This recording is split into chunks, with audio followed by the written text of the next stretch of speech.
രാഷ്ട്രീയം എല്ലാവർക്കും പറയാം, പക്ഷെ അത് രാഷ്ട്രീയമായിരിക്കണം. സ്വജനപക്ഷപാതിത്വമാകരുത്, വർഗവിവേചനമാകരുത്, ജനങ്ങൾക്കിടയിൽ ഭിന്നതയുണ്ടാക്കുന്ന സംസാരങ്ങളാകരുത്. ഇവിടെ മുസ്ലിംകൾ ഭരിച്ചാൽ എന്താണ് കുഴപ്പം? വേറെ അടുത്ത ചർച്ച വന്നു, മുസ്ലിംകൾ വിദ്യാഭ്യാസ മന്ത്രിയാകുമോ, മുസ്ലിമായ ആള് എഡ്യൂക്കേഷണൽ മിനിസ്റ്റർ ആകുമോ, അതുപോലെ തന്നെ ആരോഗ്യവകുപ്പ് കൈകാര്യം ചെയ്യുമോ? അങ്ങനെ കൈകാര്യം ചെയ്താൽ എന്താണ് കുഴപ്പം? What will happen? എന്ത് സംഭവിക്കും ഇവിടെ? അങ്ങനെയൊക്കെ സംഭവിച്ചു പോയി കഴിഞ്ഞാൽ ഇവിടെ എന്തോ വലിയ കുഴപ്പം സംഭവിക്കുമെന്ന് ജനങ്ങൾക്കിടയിൽ ഭീതി ഉണ്ടാക്കുന്ന വർഗീയവാദികൾ ചരിത്രം പോലും പഠിക്കാത്തവരാണ്. അതിൽ ടീച്ചർമാരുണ്ട്, പഴയകാല പോലീസ് ഉദ്യോഗസ്ഥരുണ്ട്. ഇവരൊക്കെ ചരിത്രത്തിന്റെ ബാലപാഠം പോലും കണ്ടിട്ടില്ലേ എന്ന് സംശയിച്ചു പോകുമാറ് അത്ര വലിയ വിഡ്ഢിത്തങ്ങൾ ജനങ്ങൾക്കിടയിൽ വിളമ്പിക്കൊണ്ടിരിക്കുകയാണ്.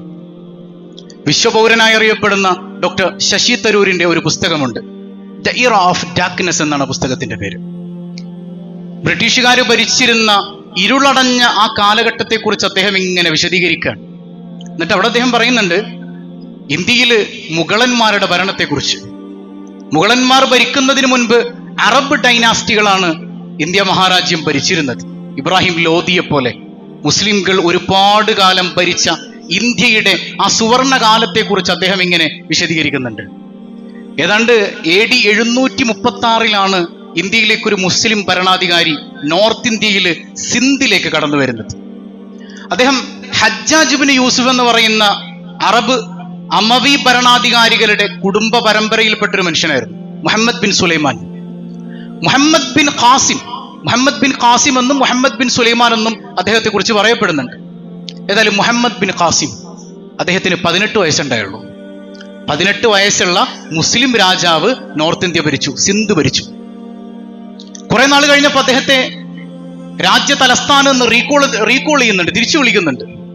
ആ തിരിച്ചു വിളിക്കുന്ന സമയത്ത് അദ്ദേഹത്തോട് പോകരുത് എന്ന് പറഞ്ഞ് തന്റെ രാജ്യത്തിന്റെ പ്രവിശ്യയിൽ ചെന്ന് പൊട്ടിക്കരഞ്ഞ് കാല് പിടിക്കുന്ന ഹിന്ദു പ്രമാണിമാരെ, ഹൈന്ദവരായ സാധാരണക്കാരെ നമുക്ക് കാണാൻ പറ്റും.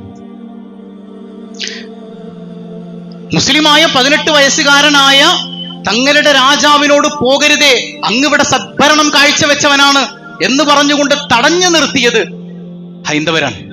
അൽ ബലാദൂരി എന്ന് പറയുന്ന ചരിത്രകാരന്റെ ഫുതൂഹുൽ ബുൽദാൻ എന്ന് പറയുന്ന ഒരു പുസ്തകമുണ്ട്. അതിൽ അദ്ദേഹം പറയുന്നത് കാണാം, ഹിറാജ് എന്ന് പറയുന്ന ഒരു സ്ഥലത്ത് ഈ മുഹമ്മദ് ബിൻ ഖാസിം പോയതിനു ശേഷം അദ്ദേഹത്തിന്റെ മനോഹരമായ ഒരു പ്രതിമ നിർമ്മിച്ചത് ഹിന്ദുക്കളാണത്രേ. മുസ്ലിം രാജാവ് ഭരിച്ചിട്ട് പോകുമ്പോൾ അദ്ദേഹത്തിന്റെ ഒരു പ്രതിമ നിർമ്മിക്കുന്നത്, ആ പ്രതിമയെക്കുറിച്ചുള്ള വർണ്ണനയല്ല ഞാൻ പറയുന്നത്, അങ്ങനെ ഒരു പ്രതിമ നിർമ്മിച്ചത് പോലും ഹൈന്ദവരായ സഹോദരന്മാരാണെന്ന് ചരിത്ര പുസ്തകങ്ങളിൽ നമുക്ക് വായിച്ചെടുക്കാൻ കഴിയും. ഇന്ത്യയിൽ അങ്ങനെ ഒരുപാട് ഭരണാധികാരികൾ ഉണ്ടായിട്ടുണ്ട്. ഇപ്പൊ ബാബറിനെ കുറിച്ച് ഒരുപാട് തെറ്റിദ്ധാരണകൾ, കളവുകൾ, മോശമായ രീതിയിൽ കള്ളത്തരങ്ങൾ കടത്തി ചരിത്രങ്ങൾ ഉണ്ടാക്കിയിട്ടുണ്ട് കുറെ ആളുകൾ. നല്ല സത്യസന്ധമായ ചരിത്രം നമുക്ക് വായിച്ചെടുക്കാൻ പറ്റും. ഡോക്ടർ ജവഹർലാൽ നെഹ്റു പറയുന്നുണ്ട്, Baba was one of the most cultured and delightful person one could meet.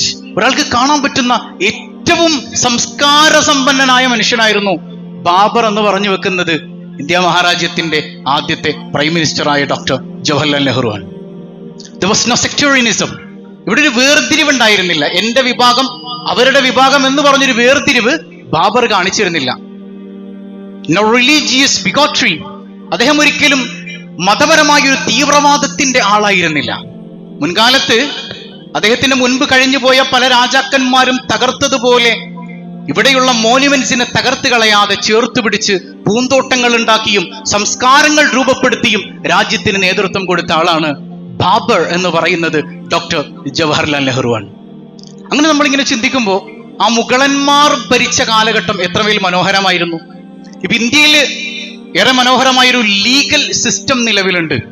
ഈ ലീഗൽ സിസ്റ്റത്തിന്റെ തുടക്കം എവിടെയായിരുന്നു? മുഗളന്മാരുടെ കയ്യിൽ നിന്നായിരുന്നു. പല വാക്കുകളും ഈ കൂട്ടത്തിൽ വക്കീലന്മാരുണ്ടെങ്കിൽ അല്ലെങ്കിൽ ലോയുമായി റിലേറ്റഡ് ആയ ആളുകളൊക്കെ ഉണ്ടെങ്കിൽ പെട്ടെന്ന് മനസ്സിലാവും. പല വാക്കുകൾ, വക്കീൽ, വക്കാലത്ത്, അദാലത്ത്, മുൻസിഫ്, അമീൻ, അങ്ങനെ തുടങ്ങിയ റദ്ദ്, ഇങ്ങനെ തുടങ്ങിയ വാചകങ്ങളൊക്കെ ശരിക്കും അറബ് പദങ്ങളാണ്. ഈ അറബ് പദങ്ങളൊക്കെ എവിടെ നിന്ന് വന്നതാണ്? ഇനി വേണ്ട, അഡ്മിനിസ്ട്രേറ്റീവ് തലങ്ങളിലേക്ക് നമ്മൾ ചെല്ലുമ്പോൾ തഹസീൽദാർ, തഹസീൽ എന്ന് പറഞ്ഞാൽ അറബ് പദമാണ്. തഹസീൽ എന്ന് പറഞ്ഞാൽ കരസ്ഥമാക്കുക എന്നാണ്. അപ്പൊ നിയമം മറ്റുള്ളവരിൽ നിന്ന് കരസ്ഥമാക്കുന്ന ആൾ, തഹ്സീൽദാർ എന്ന് പേര് നൽകിയത് മുഗളന്മാരാണ്. അതിന്റെയൊക്കെ വേര് നമ്മൾ അന്വേഷിച്ചു പോയി കഴിഞ്ഞാൽ എത്തുന്നത് മുഗളന്മാരിലേക്കാണ്.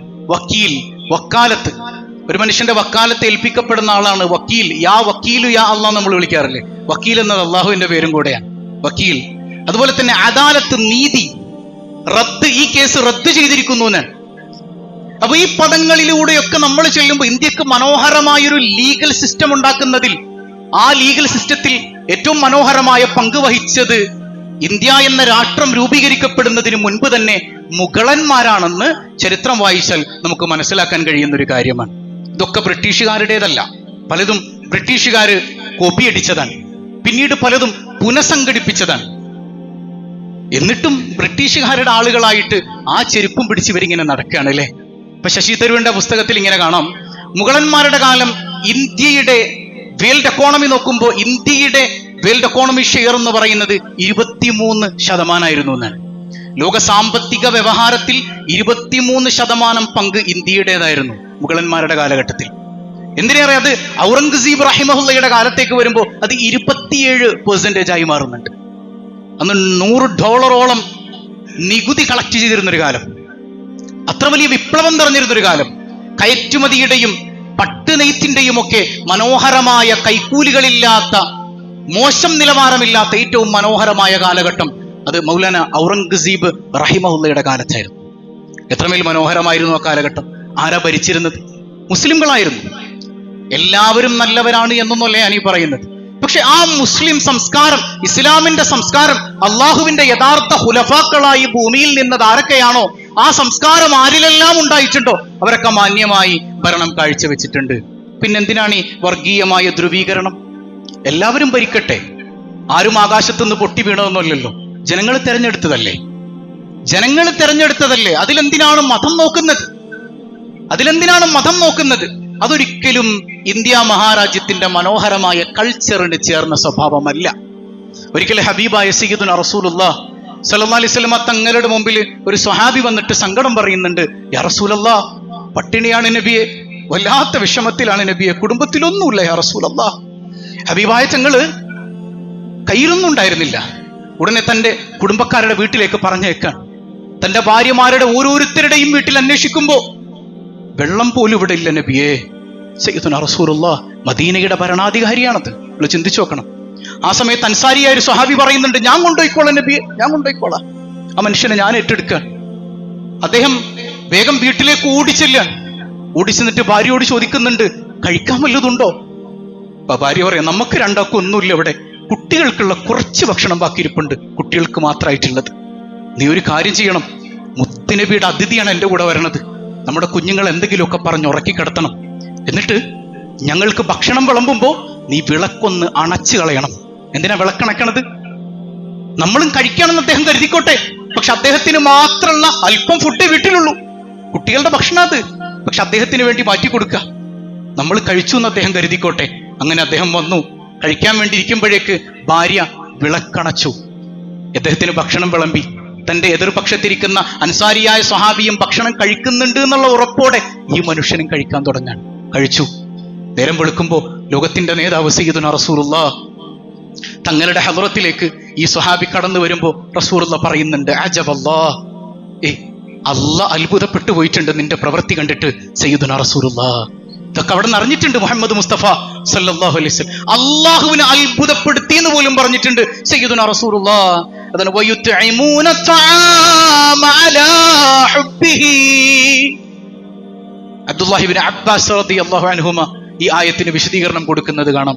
സ്വന്തം ദാഹം നിലനിൽക്കുമ്പോ മറ്റുള്ളവന്റെ ദാഹം കാണുന്നവൻ അവനാ മുസ്ലിം. സ്വയം വിശന്നിരിക്കുമ്പോ സ്വന്തം വിശപ്പിനേക്കാൾ മറ്റുള്ളവന്റെ വിശപ്പിന് പ്രാമുഖ്യം കൊടുക്കുന്നവൻ അവനാണ് മുസ്ലിം. മിസ്കീനം വയതീമം വഅസീറ. മിസ്കീൻ ദരിദ്രൻ, യതീം യതീമായ അനാഥൻ, അസീർ അസീർ എന്ന് പറഞ്ഞാൽ അന്യായമായി തുറങ്കലിൽ അടക്കപ്പെട്ടവൻ. അന്യായമായി തുറങ്കലിൽ അടക്കപ്പെട്ടവർക്ക് വേണ്ടി നീ ശബ്ദിക്കണം, അത് മുസ്ലിമിന്റെ ബാധ്യതയാണ്. മറ്റൊരാശയം മുഫസ്സിറുകൾ അസീറിന് പറയുന്നത് അബലയായ സ്ത്രീ, അവളെയും നീ സംരക്ഷിക്കണമെന്നാണ്. ഇവരൊക്കെ ചേർത്തു പിടിക്കണം എന്നാണ്.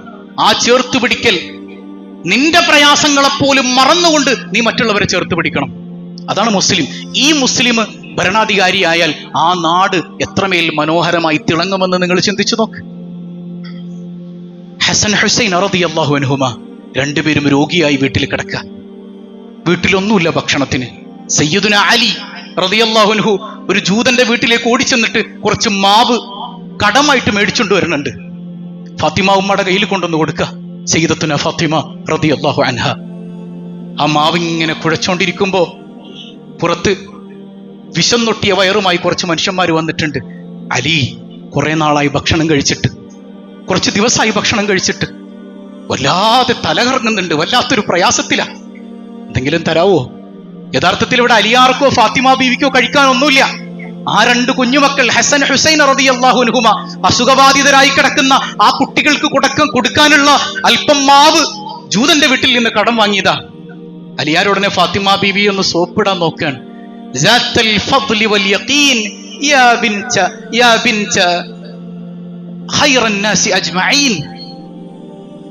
ഫാത്തിമ ബീവിയുടെ മുമ്പിൽ ഒരു കവിത പാടാൻ. ഫാത്തിമ, നീ എത്രമേൽ ഔദാര്യവതിയാണ്, നീ എത്രമേൽ ശ്രേഷ്ഠയാണ്. ലോകത്തെ ഏറ്റവും ശ്രേഷ്ഠരായ മുഹമ്മദ് മുസ്തഫ സല്ലല്ലാഹു അലൈഹി വസല്ലം തങ്ങളുടെ മോളല്ലേ ഫാത്തിമ നീ? അമാ ചറൈനൽ ബാഇസൽ മിസ്കീൻ ഖദ് ഖാമ ബിൽ ബാബി ലഹു ഹനീൻ. നമ്മുടെ വീടിന്റെ വാതിൽക്കൽ ഒരു പാവപ്പെട്ട മനുഷ്യൻ വന്ന് നിൽക്കണം, നീ കണ്ടില്ലേ മോളെ? നമ്മുടെ വീടിന്റെ വാതിൽക്കൽ നിന്ന് കരയല്ലേ. യശ്കൂ ഇലല്ലാഹി വയസ്തകീൻ യശ്കൂ ഇലൈനാ ജാഇഉൻ വഹസീൻ. എത്രമേൽ സങ്കടത്തോടെ അള്ളാഹുവോടും നമ്മളോടും ആ മനുഷ്യൻ പരാതി പറയുന്നുണ്ടല്ലോ. ഒരു പാട്ടുരൂപേണ അലിയാരിങ്ങനെ ഫാത്തിമ ബീവിയുടെ അടുക്കൽ നിന്ന് പറയുമ്പോ സ്വന്തം കുഞ്ഞുങ്ങൾക്ക് വേണ്ടി കുഴച്ചുണ്ടാക്കിയിരുന്ന ആ ചപ്പാത്തി, കുട്ടികൾക്ക് അതേ ഉള്ളൂ, അവർക്ക് ഭക്ഷണമില്ല, വിശന്നൊട്ടിയ വയറുമായി പനിച്ചു കിടക്കുന്ന കുഞ്ഞുങ്ങൾക്ക് കൊടുക്കാതെ അലിയാരുടെ കയ്യിലേക്ക് ആ ഭക്ഷണം എടുത്തു കൊടുത്തിട്ട് ഫാത്തിമ പറയുന്നുണ്ട്, വിശന്ന് വന്നവർ ആട്ടി അകറ്റാൻ പാടില്ല അലിയെ, അങ്ങ് കൊണ്ടുപോയി കൊടുക്കണം, അവർ ഭക്ഷിക്കട്ടെ, അള്ളാഹുവിന് അതായിരിക്കും ഇഷ്ടം. സയ്യിദത്തുന ഫാത്തിമ. സ്വന്തം ഇച്ഛയേക്കാൾ മറ്റുള്ളവരുടെ ഇച്ഛയെ പരിഗണിക്കുന്നവനാണ് യഥാർത്ഥ മുഅ്മിനെന്ന് പരിശുദ്ധ ഖുർആൻ. യഥാർത്ഥ മുഅ്മിൻ സ്വന്തം ആവശ്യത്തെക്കാൾ മറ്റുള്ളവരുടെ ആവശ്യത്തെ പരിഗണിക്കുന്നവർ, ഇവരാണ് മുസ്ലിങ്ങൾ അല്ലേ? ഇങ്ങനൊരു മന്ത്രി വിദ്യാഭ്യാസ മന്ത്രിയായാൽ, ഇങ്ങനൊരു മന്ത്രി ആരോഗ്യമന്ത്രി, ആർക്കാണ് ഇവിടെ പ്രോബ്ലം? ആർക്കവിടെ പ്രശ്നം ഉണ്ടാക്കുന്നത് ആരാ? ഈ വർഗീയവാദികളല്ലാതെ. ഈ ആയത്തുകൾ മുസ്ലിംകളുടെ സഹജ സ്വഭാവമാണ്. മുസ്ലിംകളുടെ സഹജ സ്വഭാവമാണ്. അതെല്ലായിടത്തും വേണം. വീട്ടിലും വേണം, നാട്ടിലും വേണം, രാഷ്ട്രീയത്തിലും വേണം. ഇപ്പൊ ഞാൻ രാഷ്ട്രീയം പറയല്ല, എനിക്ക് രാഷ്ട്രീയമില്ല എന്ന് ഞാനുമായി ബന്ധപ്പെടുന്ന എല്ലാവർക്കും അറിയാം. രാഷ്ട്രീയമായ ബോധമുണ്ട്, എന്നാൽ ഞാൻ ഒരു രാഷ്ട്രീയ പാർട്ടിയുടെയും ആളല്ല. എന്നിരുന്നാലും പറയട്ടെ, ഇപ്പോ ഈ വയനാട് ദുരന്തം ഉണ്ടായതിനു ശേഷം ഒരു രാഷ്ട്രീയ പാർട്ടി 50-ൽ പരം വീട് അവിടെ വെച്ചു കൊടുത്തു. ബഹുമാനപ്പെട്ട സ്വാദിഖ് അലി ശിഹാബ് തങ്ങൾ പറഞ്ഞൊരു വാക്ക് എൻ്റെ മനസ്സിൽ അത് വല്ലാതെ കോറിയിട്ട വാക്കാണ്. അദ്ദേഹം പറഞ്ഞത് എന്താണ്? നിങ്ങൾ അവിടെ കാലുകുത്തുമ്പോ നിങ്ങൾ ആരെങ്കിലും സംഭാവന ചെയ്ത പൈസ കൊണ്ടാണ് ഈ വീടുണ്ടാക്കിയത് എന്നുള്ള തോന്നലോടുകൂടെ ആ പടി നിങ്ങൾ കടക്കരുത് എന്നല്ലേ പറഞ്ഞത്? അല്ലേ? ഞാൻ രാഷ്ട്രീയം പറയല്ല. എന്നാലും ഈ ഒരു വാക്ക് അതൊരു മുസ്ലിമിൽ നിന്നല്ലാതെ നമുക്ക് അവിടെ നിന്ന് കേൾക്കാൻ പറ്റാം. എത്രമേൽ മനോഹരമായ വാക്കാണത്. നിങ്ങൾ കൊടുത്ത പൈസ കൊണ്ട് ഉണ്ടാക്കിയതാണെന്നുള്ളൊരു അധികാരത്തിന്റെ ബോധ്യത്തോടുകൂടെ നിങ്ങൾ അങ്ങോട്ട് കടക്കാൻ പാടില്ല. നിങ്ങളുടെ പ്രയാസങ്ങൾ നിങ്ങൾക്കുണ്ടായിരിക്കെ തന്നെ മറ്റുള്ളവന്റെ പ്രയാസങ്ങൾ കാണുന്നവനാണ് യഥാർത്ഥ മുസ്ലിം എന്ന് അല്ലാഹു റബ്ബുൽ ആലമീൻ. ഒരാളുടെ വ്യക്തിത്വത്തെ അപമാനിക്കലല്ല. അങ്ങനെ അപമാനിക്കാനാണെങ്കിൽ നിങ്ങൾ കൊടുക്കണ്ട എന്ന് പഠിപ്പിച്ച മതമാണ് അള്ളാഹുവിന്റെ മതം.